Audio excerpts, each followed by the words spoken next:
Hello friends, welcome back to DV recipes. ఇవాళ recipe వచ్చేసి ఒక special recipe palak sandwich pakoda.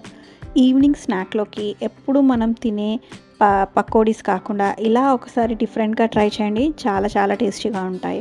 So దానికోసం మనం ముందుగా ఇలా పాలకూరని, ఫ్రెష్ పాలకూరని మొత్తం కడిగేసేసుకొని సో ఇలా పెద్ద పెద్ద లీవ్స్ని తీసి కట్ చేసి పక్కకు పెట్టుకోవాలి. సో మీకు ఎన్ని పకోడాస్ కావాలంటే అన్ని లీవ్స్ని మంచిగా తీసేసి ఇలా నేను పేరప్ చేసి పెట్టుకున్నాను అనమాట. సో దానికోసం ఒక బాయిల్డ్ ఆలూస్ కూడా తీసేసుకొని వాటన్నిటిని కూడా మంచిగా స్మాష్ చేసేసుకొని దాంట్లో సన్నగా కట్ చేసుకున్న ఉల్లిపాయలు అనేది ఒక 2 యాడ్ చేసి కొంచెం చిల్లీ ఫ్లేక్స్ అనేది కూడా యాడ్ చేయండి. కొంచెం సాల్ట్ అనేది కూడా యాడ్ చేసేసి కొంచెం ఆరిగానో ఇంకా చిల్లీ పౌడర్ వేసేసి ఇదంతా కూడా బాగా కలిసేలాగా మొత్తం కలిపి పెట్టుకోవాలన్నమాట.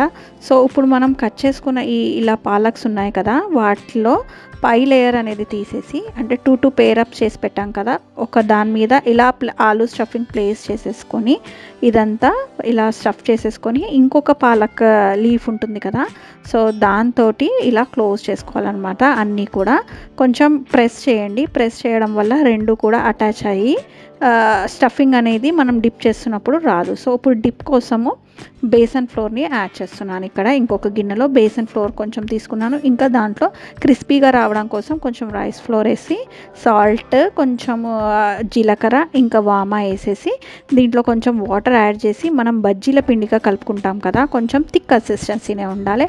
చాలా లిక్విడ్ అయితే మనకి పాలక్కి పట్టుకోదనమాట. సో వాటర్ అనేది చూసుకుంటూ కలుపుకోవాలి. ఇన్ కేస్ మీకు లూజ్ అయితే ఇంకొంచెం బ్యాటర్ అనేది యాడ్ చేసుకోండి.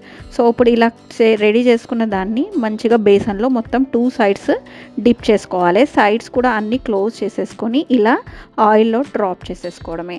సో ఇలా వేడి ఆయిల్లో డ్రాప్ చేసేసుకొని 2 సైడ్స్ మీడియం ఫ్లేమ్లో కొంచెం బాగా రెడ్ అయ్యే వరకు మొత్తము కాల్ చేసేసుకుంటే అంతే సరిపోతుంది. ఈవినింగ్కి ఇలా ఫాస్ట్గా డిఫరెంట్గా స్నాక్స్ చేసేసుకొని ఇంకా దీంతో పాటు కెచప్తో కూడా తినొచ్చు. టమాటో సాస్ కానీ, ఇమ్లీ చట్నీ కానీ ఏమి లేకున్నా కూడా ఉట్టిగా తిన్నా కూడా చాలా బాగుంటాయి ఈ బజ్జీలు.